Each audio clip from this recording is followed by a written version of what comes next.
Greetings! Let's talk about the Combat Log Analytics, all of its features, settings, and how it's supposed to work. Up front, two things. Number one, if you're migrating to this version from a version that is older than 1.4, please just make an entirely new copy. Makes your world and my world way easier. And number two, in column E, you see that box, insert your information here. How you do that and how exactly to set everything up, I describe in the video for the role performance breakdown. I'll link to that in the description. And if you don't know what to do, please check that one out first. For everyone who knows what's going on, we have our API key. Obviously, that's not a real one. I have the number one fastest log in the world right here from Progress at the moment. We deactivate the sheet names, and I also have a webhook already applied. So after all of this, you go to the first sheet that you want to run. We'll start with gear issues, and you hit start. Already gave it permission, so it's instant. And now we see on the left side the player names, and on the right side items that have issues, that come with issues. So all of the red items are not enchanted. All of the yellow items have a cheap enchant or suboptimal enchant from the list on the left over here. And the blue ones are items that only deal damage versus undeads, but were used versus non-undead targets. And the plus 60 spell power or plus 100 attack power versus undead, those are temporary and the temporary enchants on your weapon, right? So the blessed wizard oil and stuff. Okay. Just to have said it, this is Progress, and it's often not worth it to have a different to take the time to enchant your weapon with a different oil or stone. So this is why it pops up a lot here. But let's talk about the settings and possibilities you can do. Over on the top left, you have bosses to consider. Either you run this for all bosses in a report, and you can do it for all raids. But for Naxxramas specifically, you can either exclude the entire Frostworm layer or just run this for Sephiron, because a lot of casual or semi-hardcore guilds do not enchant all of their frost resistance gear, and then it would just crowd the sheet. Let's check it out for Progress. They are doing quite well on that. It's only a very few items popping up that are unenchanted on Sephiron. And as we need it later, we'll just duplicate this one and now just run it for everything but Frostworm layer. And now we expect all of the blue cells to pop up again, right? There they are. And now you have one sheet for Sephiron only and one that is excluding Frostworm layer.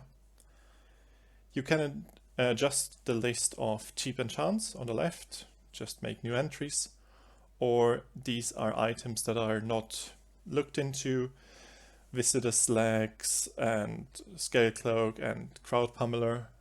As in many guilds, at least nowadays, it's not expected to enchant those, so they shouldn't pop up here.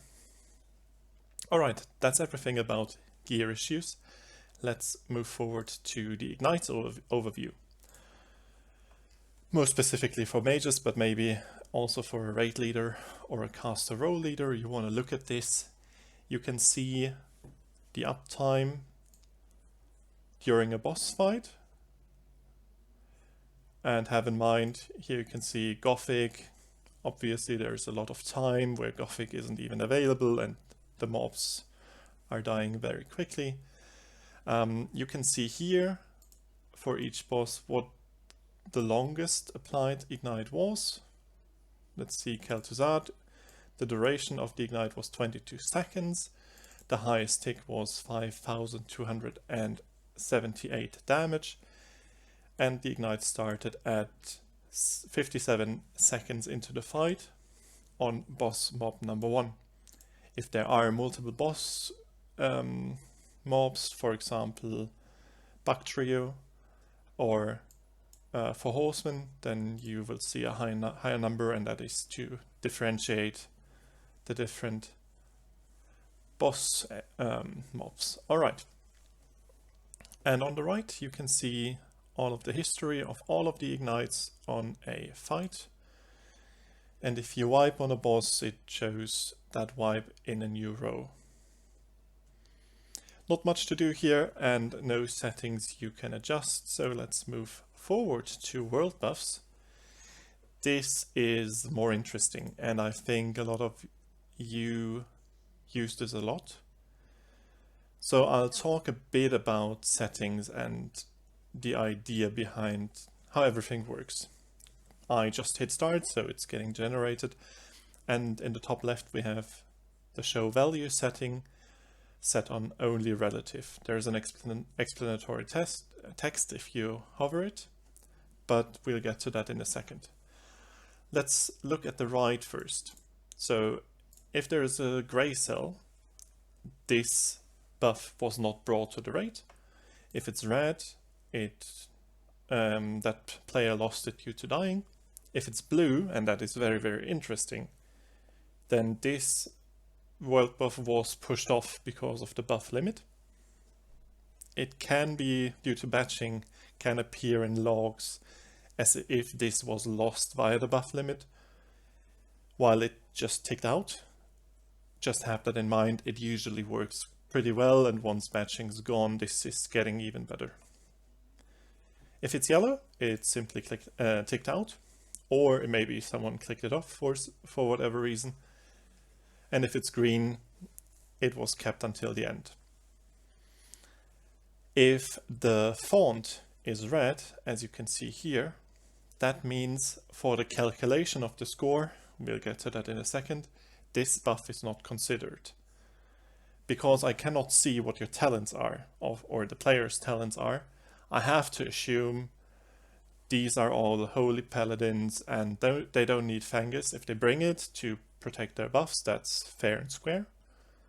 But it's not, you don't have to bring it. It's not improving your performance. Sorry to all of the 3 feral druids and 5 shadow priests out there raiding. I am afraid this is not always the best for you. But let's see, the score averages out how like you get 100% if you are the player in the raid that kept world buffs the longest on average, right? Or yeah, on average. So we can see a lot of hundreds here in the progress run because all of them kept all of the world buffs, or the ones that count for the score, up until the end. If you die, your score is lower. And as you can see, this unfortunate mage died very early on, so he has a very low score. Keep in mind, just to have said it, all the Zanzas that are listed here, these will only show up if they are used in combat or tick out in combat. So this is more interesting if you're swapping between Spirit and Swiftness. But yeah, the use of this is limited due to limitations on the combat log of Blizzard. Hopefully that improves in the Burning Crusade. But let's talk about settings. We have 2 more settings, 3 actually. We can check total percentage. Total percentage means in a raid that takes, let's say, 3 hours, and you have a world buff for 2 hours. That means your total percent will be 66% because you had that world buff for a total of 66% or 67% of the raid. So for a longer run, you would have 66% here. And the previous setting on relative, you would have 100 because that is relative to the person who held the world buff the longest. If you just want to see the absolute times, that's also possible. Here you can see at what point exactly a person lost it into the run, and then you can check on logs what exactly happened or on VOD. And I feel the most unused setting is this one. This is really overwhelming, but it shows both the total and the relative percentage I talked about.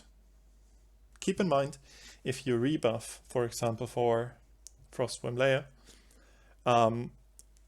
all these numbers will be entirely horrible.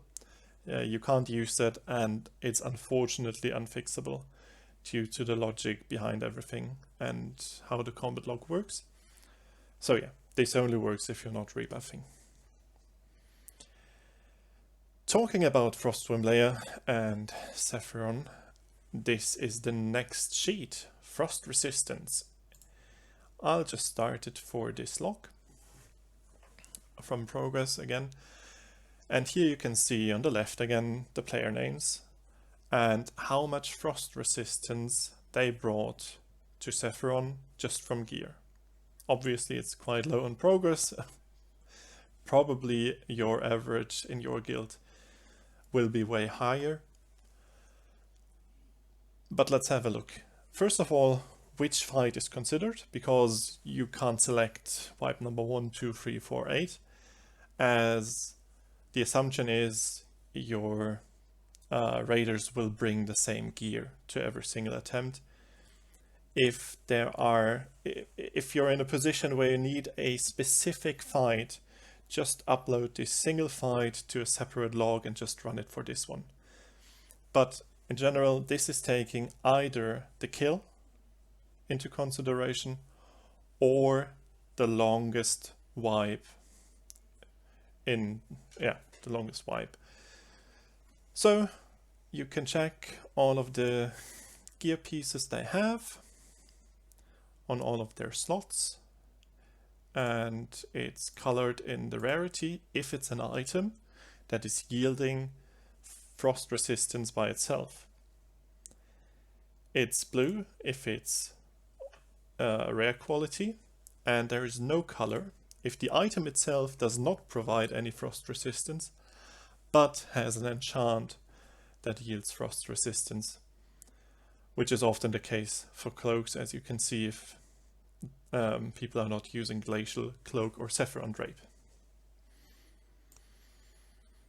And we also have green items if you use those. And then you can see the total number of frost resistance just from gear, so not including talents, not including buffs, rare, raw data from your gear. And yeah, you can play around with that. If you want to see this for Kel'Thuzad, you can also do that.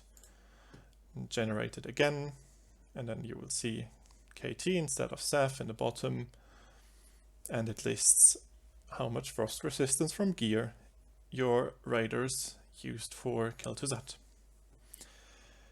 Nice and easy.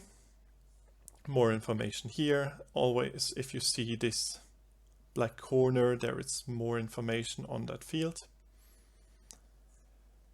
But let's move on and check the next sheet. Validate log. If you're speedrunning and if you want to compete, you have to meet certain trash requirements for a full run. So for example, you have to kill 2 Venom Stalkers in your log to meet this threshold. You can, for every single character that you bring above 40, you get a 5-minute penalty, not displayed here, but you're informed about it. You cannot bring Traces of Silphist or Soul Revival together with DMF, and you can only use 5 Petrification Flasks or less. Let's generate this sheet for the progress run. Goes through all the mobs, how many are killed, and if the threshold is met. And if everything lights up green, it's valid. With out any skips.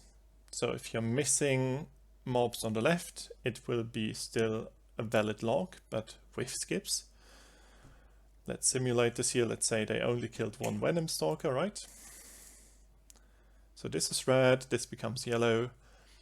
And if someone used Traces of Silphist, then it will not even be a valid speedrun log. For the petrification flask, you can also see who used how many. Very nifty to unleash your leash. Alright, let's end with the last tab. This is the fights overview. I know a lot of you use this exhaustively, and I think it's one of the most powerful tools. Currently I did nothing, this is default, and if I just hit start right now, it still takes the report from the instructions tab and lists all of the fights with their idle time in between the fights, start time, the duration, end time, and how long you took for each wing. But this becomes way more powerful if you compare it to a second log. So, for example, let's take the salad baker's run, put it into the second log, and hit start again. Now you can see the times for both logs and compare to each other. So progress actually took 1 second longer to kill Anubra Khan, but was 17 seconds quicker in the Spider Wing, 36 seconds slower in the Military Wing, and 1 minute faster in the Frostworm Wing. Also the total idle time in between the fights, basically the same, but 7 seconds difference. And this you can do for all of your competing guilds that you're looking at, compare them to your best time and see where exactly you are losing time or can improve on.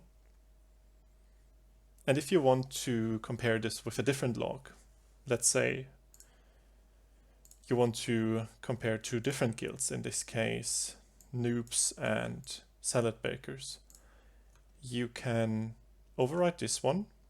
So this log is no longer considered just for this sheet. You hit start again, and now you have the comparison between these 2 logs. I just included this so you don't always have to overwrite the instructions one, while that one is probably what you still use for the rest, but you might want to change it on the fights tab. Alright, all of our logs are actually done.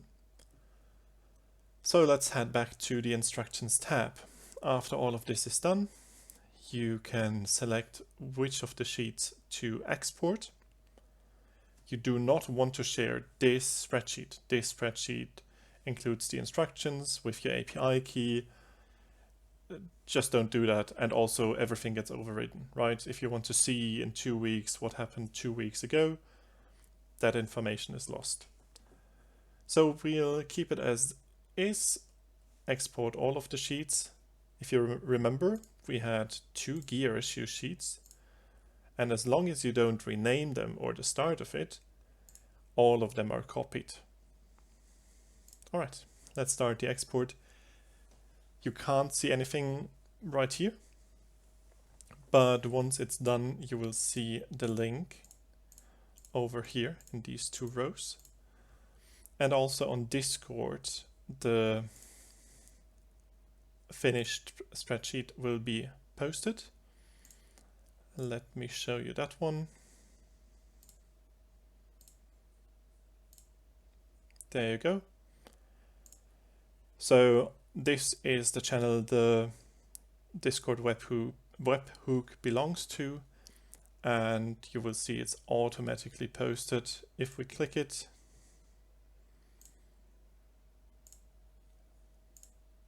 Then this only contains the generated sheets that we did in a new spreadsheet that you can share with your guildies. Alright, nifty stuff. I hope you enjoyed.